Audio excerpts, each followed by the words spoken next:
Dragon ফলটা ভালো করে ধুয়ে একবারে পানিটা ঝরিয়ে নিয়েছি, ফ্যানের মধ্যে রেখে দিয়েছি। এতে করে সবগুলা পানি ঝরে গেছে। আর এগুলো কিন্তু কাটা লাগবে না। যদি আপনারা এগুলা কেটে ফেলেন তাহলে এতে করে কিন্তু যে কষটা আছে না, সেই কষটা কিন্তু বারবার পানির মতন হয়ে যাবে, সেজন্য এটার কাটা লাগবে না। আসসালামু আলাইকুম, কেমন আছেন সবাই? আশা করি যে যেখান থেকে আমাদের এই ভিডিওটা দেখছেন ভালো আছেন, সুস্থ আছেন। আজকে একটা অন্যরকম ভিডিও নিয়ে আমি আপনাদের মাঝে চলে এসেছি। আর এই ফলটা কিন্তু সবাই আমরা চিনি, আর এই ফলটা অনেকের অনেক পছন্দ করে। আমি আজকে আপনাদের সাথে শেয়ার করব ড্রাগন ফল কিভাবে অনেক দিন সংরক্ষণ করে আপনারা রেখে দিতে পারেন। কারণ দেখা যায় যে আমরা যখন ফল কিনতে যাই একসাথে কিন্তু শুধু একটা ফলই কিনি না, অনেক রকম একসাথে ফল কিনি। একটা ফলই কিন্তু আপনারা এর মধ্যে একটু সংরক্ষণ করে রেখে দিতে পারেন, তাহলে এতে করে কি হবে, মাঝে মাঝে অন্যান্য ফলেরও স্বাদ পাবেন। আর এখানে কিন্তু আমি ড্রাগন ফলটা ভালো করে ধুয়ে একবারে পানিটা ঝরিয়ে নিয়েছি, ফ্যানের মধ্যে রেখে দিয়েছি। এতে করে সবগুলা পানি ঝরে গেছে। আর এগুলো কিন্তু কাটা লাগবে না। যদি আপনারা এগুলা কেটে ফেলেন তাহলে এতে করে কিন্তু যে কষটা আছে না, সেই কষটা কিন্তু বারবার পানির মতন হয়ে যাবে, সেজন্য এটার কাটা লাগবে না। জাস্ট আপনারা ভালো করে ধুয়ে ফেলবেন। এই যে আমি এরকম করে অনেকক্ষণ ভিজিয়ে রেখে ধুয়ে ফেলেছি, এতে করে কিন্তু কোনো রকম সমস্যা হবে না। আর ফলটা আপনারা প্রায় 15 থেকে 20 দিন সংরক্ষণ করে খেতে পারবেন।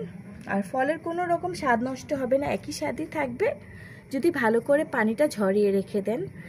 দেখা যায় যে দোকানে কিন্তু একটা ফল কিন্তু একদিনেই বিক্রি করে ফেলতে পারে না, অনেক দিনই ওরা রেখে দেয়। আপনারা যদি একটু জাস্ট পদ্ধতিটা ফলো করেন, এতে করে কিন্তু অনেক দিন আপনারা এই ড্রাগন ফলটা রেখে খেতে পারবেন।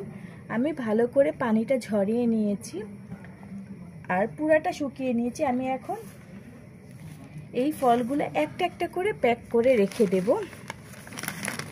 আর প্যাকটা কিন্তু আপনারা অবশ্যই এভাবে করবেন, তাহলে ফলের মধ্যে কোনো রকম বাতাস ঢুকবে না আর ভালো থাকবে। একটা করলে অনেক দিন ভালো থাকবে।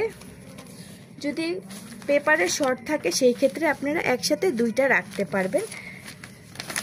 আমি যে এরকম করে সবগুলা ড্রাগন ফল আমি রেখে দেব।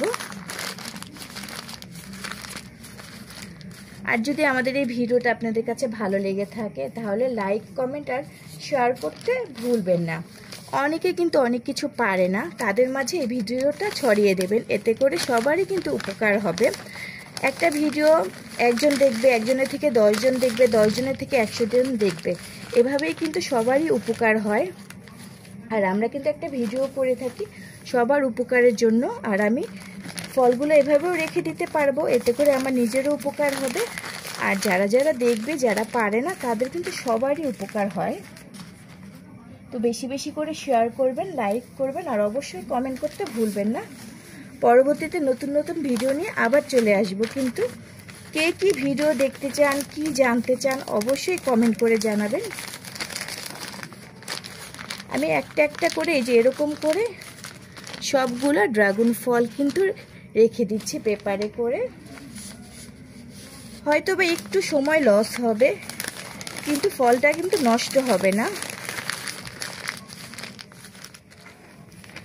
আপনারা চাইলে কিন্তু পলি ব্যাগেও রাখতে পারেন, বা কোনো বড় বক্স থাকলে বক্সে করে অবশ্যই নর্মাল ফ্রিজে রেখে দিতে হবে। আমি এরকম করে সবগুলা ড্রাগন ফল একটা পলি ব্যাগে রেখে দেব। আপনাদের যার যেরকম সুবিধা হবে সে সেভাবেই রেখে দেবে। আজকে এই পর্যন্তই ছিল আমার এই ছোট্ট ভিডিওটা। সবাই সবসময় ভালো থাকবেন, সুস্থ থাকবেন। নতুন নতুন ভিডিও নিয়ে আমি আপনাদের মাঝে চলে আসব। টাটা, বাই বাই, আল্লাহ হাফেজ।